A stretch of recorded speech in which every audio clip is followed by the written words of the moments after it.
келин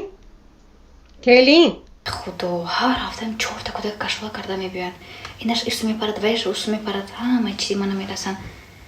همه کودک خوردگی تا گیرون بیو بسته چیکار میکنی همه کودک کشف کرده آورده. فکر خیال کردشین با چی پزم اینو با روز چی خورنم با من. شما چاک داشتید؟ یک بار پیشنبه بید؟ حالا بای چی بود که؟ هیچ نه. یک دم گیرم گفتم. دم گرفتن ممکن است در این خانه. келин یک دهن آش میکنید می؟ وای اپاتون بیاد بچه آش کدی. خب بیاین خوش آمدن پایانداز اندازیم با. هم بای یک دهن آش کنیم نغز میشده؟ اوقات هست در خلادильник دین اوقات کرده بدیم خم شوربا کو حالا میسوزه سمون. شوربا؟ نه خیلی شوربا فهمیداسی هم شوربا ما خیلی وای هم میخوریم آش هم میخوریم. یک دهن آشی برمزه کنید خوش روک چکده؟ مالش می؟ اسراف کرده چه میکنیم بالای وای با اوقات دیگر پخته هیچ گم ندارد. خونه خودش رو کنم دختراتون خونه مادرشون میبین خونه خودشون میبین. های چی شوربایی هم میخورد بچه‌اش به شوربای گرم کده میتیم نون فعلا کده میتیم دونش به پقاس میزند ادام میکنیم شوربایی هم شوربا میخورد پرویش به دیمش به آش یک دهن آشی به هم مزه کنید مایلش می کلین جان. چه خدا سمون خم شوربا بودگی و هم خم شوربا بودگی گرم میکنم میمونم تمام یک جا فهم نخورفتم یک از خم شوربا دیننگی است امروزنگی است.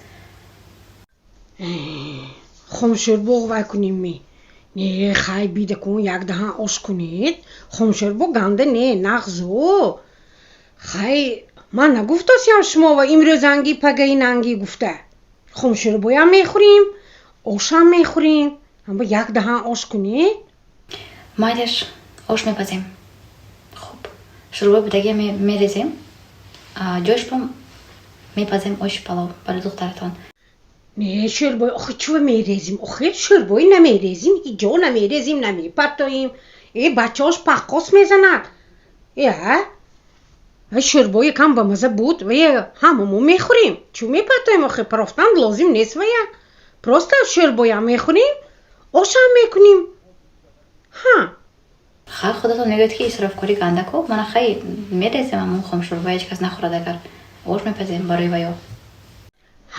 اسراف کاری این کاری بینور من فقط شما میگویم آخه حاضر اسراف نمیکنیم که آخه میخوریم رسد منم میخورم و شوربای دونش با نانی قاق انداخته فعلا که خوری دگر میدونید میباید چه خیلی بمزه آخه اسراف نمیشد کلین خوب گوید که پنبه مایلش می؟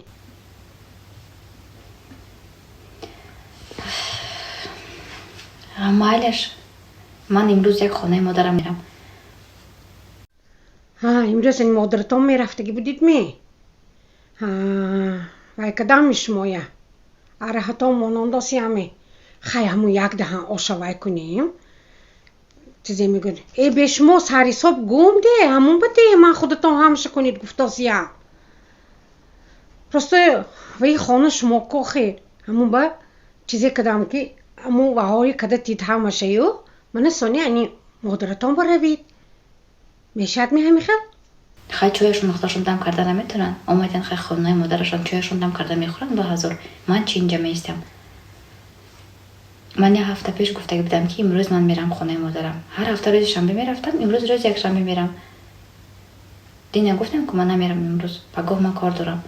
من دخترها خواهشی بسیاری از شما که ما درباره کلین هایی که گپ نداره هستند ویدیو کرده برآمده استادیم. رحمت کلان برای لایک های شما دخترها برای کامنتاریاتون هر یک تا کامنتاریتون من میخونم لیکن بسیاری وقت اسپید نمیکنم جواب دادم و برای کامنتاریا بهت بسیار هستند دخترها.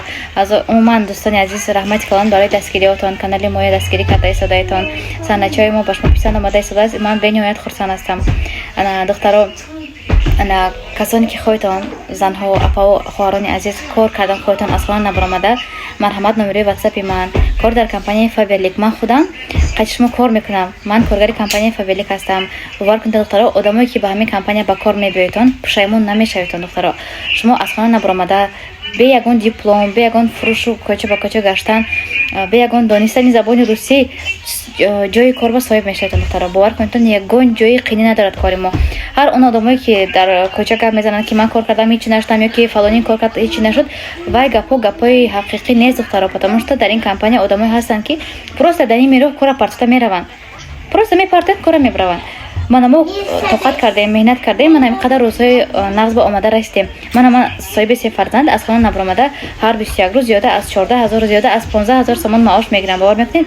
اگر که کسانی که باور نکنن مرحمت گپای قبیح ننویسن، فقط که واتساپ من بغیر آدمای مینویسگی باشن نویسن، من شما هر یک معاشی که میگیرم نشون میدم.